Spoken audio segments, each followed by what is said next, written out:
अगर मैं आपसे कहूं कि जाते जाते बांग्लादेशियों ने वो सच उगल ही दिया, अरे जिस सच से आपकी ममता बनर्जी काफी ज्यादा डरी हुई हैं।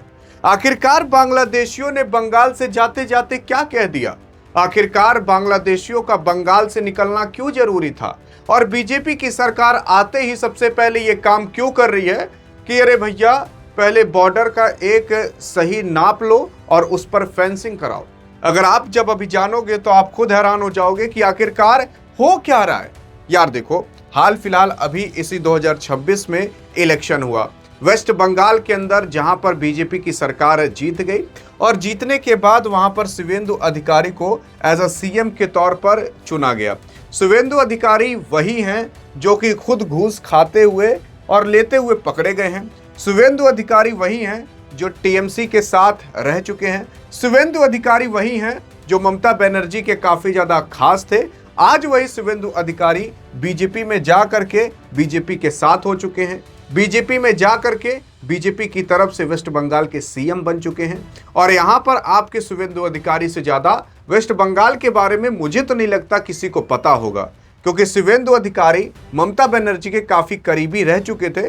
तो ममता बनर्जी के बारे में सारी चीजें इनको पता होंगी, पार्टी के बारे में सारी चीजें इनको पता होंगी और इसी वजह से इनको सीएम चुना गया। और सीएम चुनने के बाद आप देख रहे हो धड़ाधड़ कैसे कई सारे मंत्रियों को इन्होंने जेल में डलवा दिया और बांग्लादेशियों को बंगाल से बाहर फिकवा दिया, क्योंकि इनको वेस्ट बंगाल के बारे में चप्पे चप्पे के बारे में जानकारी थी। और इसी वजह से बीजेपी ने इनको भैया चुना है, ताकि अगर घूस वूस भी लिया जाए तो आराम से ले सकें और प्लस सारी चीजें तो ये जानते ही हैं। लेकिन यहां पर अगर आप देखने की कोशिश करोगे तो सबसे पहला जो इन्होंने एक्शन लिया है वो एक्शन लिया है कि जो बांग्लादेशी भारत के अंदर बैठे हुए थे और भारत के अंदर आकर भारत का अनाज खा रहे थे, उनको पहले भगाओ। लेकिन सवाल उठता है कि ये जरूरी क्यों था? यार ये जरूरी था, लेकिन उससे पहले हम आपको एक बात बताना चाहते हैं। काफी लोग यार तरस रहे हैं और बार बार कहते हैं कि सर आपका व्हाट्सएप चैनल जो डियर गुरु नाम से बनाए हो मिल नहीं रहा है। अरे जिस नाम से यूट्यूब चैनल है उसी नाम से डियर गुरु व्हाट्सएप चैनल भी बना दिया गया है।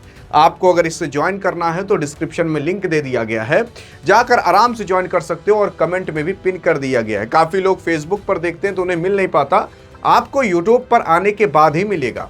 और उसी के साथ साथ अगर आप इस व्हाट्सएप चैनल पर जाओगे तो देश दुनिया की खबरें आपको काफी आसानी से मिल जाएंगी, फ्री ऑफ कॉस्ट मिल जाएंगी और सबसे पहले मिल जाएंगी। क्योंकि यार सारी चीजें यूट्यूब पर कवर करना वीडियो के रूप में पॉसिबल नहीं है, लेकिन यहाँ पर पूरी टीम बैठी रहती है जो आपको सारी जानकारी प्रोवाइड कराते रहेगी। लेकिन अब सवाल ये उठता है कि बंगाल के अंदर क्या हो रहा है। ज्वाइन करना चाहो तो आप जाकर डिस्क्रिप्शन में लिंक कर सकते हो। यार अगर आप देखने की कोशिश करोगे तो बंगाल के अंदर अभी हाल फिलहाल जब से टीएमसी हारी, ममता बनर्जी हारी और बीजेपी जीती, तो पहला काम उन लोगों ने यही किया कि वेस्ट बंगाल और जो बांग्लादेश है उन दोनों के बीच जो बॉर्डर आता है उस बॉर्डर पर फेंसिंग करना, तार बिछाना। असल में बांग्लादेश और भारत का बॉर्डर टोटल 4096 किलोमीटर से भी ज्यादा का है थोड़ा सा। अभी असल में देखोगे तो लगभग ऐसा कहा जाता है कि 70 से 80% यहाँ पर फेंसिंग हुई है। फेंसिंग का मतलब तार लगे हैं भारत और बांग्लादेश के बॉर्डर पर, और बहुत जगह तार नहीं लगे क्योंकि बहुत जगह दलदली इलाका है, बहुत जगह नदी वाला इलाका है, इस वजह से नहीं लग पाए। लेकिन अब कैसे भी करके तार लगेंगे और जहां तार नहीं लगेंगे वहां नंगी तारें दौड़ाई जाएंगी जिसमें इलेक्ट्रिसिटी बहती रहेगी।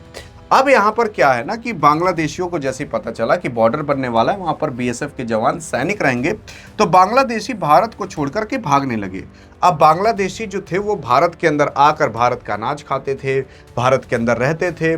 मान लेते हैं कि अगर 1 लाख बांग्लादेशी या 10 लाख बांग्लादेशी आ गए तो आप खुद सोच कर देखिए कि ये 10 लाख बांग्लादेशी भारत के अंदर आकर के भारत का अनाज खाएंगे और भारत के अंदर आकर भारत में काम खोजेंगे और काम पा जाएंगे। तो आप सोचोगे कि भारत के अंदर आकर काम करे, भारत का फायदा है। लेकिन आप ये भी तो सोचिए, अगर वो 1 लाख या 10 लाख बांग्लादेशी भारत के अंदर आकर काम करते हैं तो अगर वो ना होते तो उनकी जगह भारत के लोगों को नौकरियां मिलती। अभी बांग्लादेशी वो नौकरी आकर लिए थे। ये चीज बांग्लादेश के लोगों के लिए सही थी लेकिन हिंदुस्तान के लिए नहीं सही थी।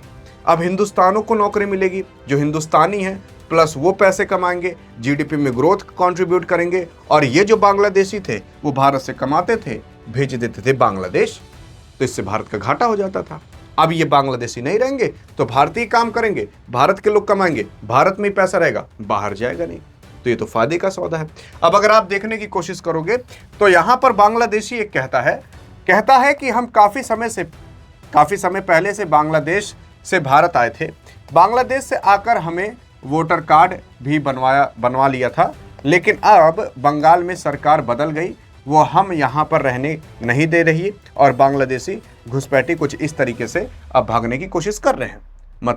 मतलब कि ये जो बांग्लादेशी आए हुए थे वो भाई साहब अपना वोटर आईडी, पैन कार्ड, वो जो आधार कार्ड होता है, ये सारी चीजें बनवा लिए थे।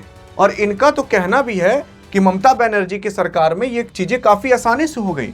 यहाँ पर आप खुद देख सकते हो, ANI ने खुद यहाँ पर डाला है और कहा है कि north 24 Parganas, west Bengal, Bangladeshi migrant says there is lot of trouble going on here right now. मतलब काफी सारे ऐसी चीजें हैं जो अभी बीत रही हैं, काफी ट्रबल वाली चीजें बीत रही हैं जो नहीं बीतनी चाहिए। सो वी आर लिविंग, हम छोड़ रहे हैं। We can not find any work, हम यहाँ पर कोई काम नहीं ढूंढ पा रहे। And no one is allowing us to stay, कोई भी हमें अलाउ नहीं करने दे रहा कि हम यहाँ पर रह सके।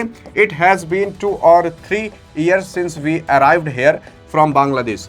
2 से 3 साल हो चुके थे कि हम बांग्लादेश से यहाँ पर आए थे, लेकिन अब दिक्कत का सामना करना पड़ रहा है। वैसी तमाम चीजें यहाँ पर इन लोगों ने और बताई हैं।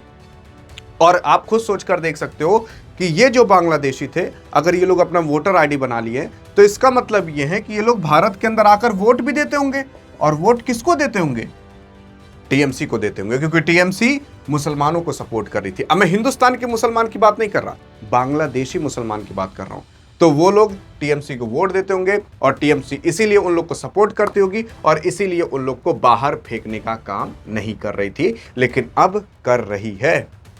बाकी आपको क्या लगता है, ये काम करना सही था कि गलत? ये काम करना बहुत सही है और इसको अगर TMC पहले कर दी होती तो मुझे तो नहीं लगता कि BJP को कोई मुद्दा मिल पाता कि हम वेस्ट बंगाल के अंदर ये मुद्दा उठा दे। और अगर ये काम आपकी ममता बनर्जी कर दी होती पहले तो आज वेस्ट बंगाल बहुत ज़्यादा डेवलप होता और वेस्ट बंगाल के अंदर दिक्कतें कम होती। लेकिन ये ममता बनर्जी नहीं की और हारने का कारण उनका सबसे बड़ा यही है। बाकी आपको क्या लगता है कि BJP आकर काम सही कर रही है कि गलत कर रही है? देखते हैं आपकी क्या राय है एक हिंदुस्तानी होने के नाते। बाकी अधिक जानकारी चाहिए तो स्टूडियो में मिलते हैं, तब तक के लिए जय हिंद, जय भारत।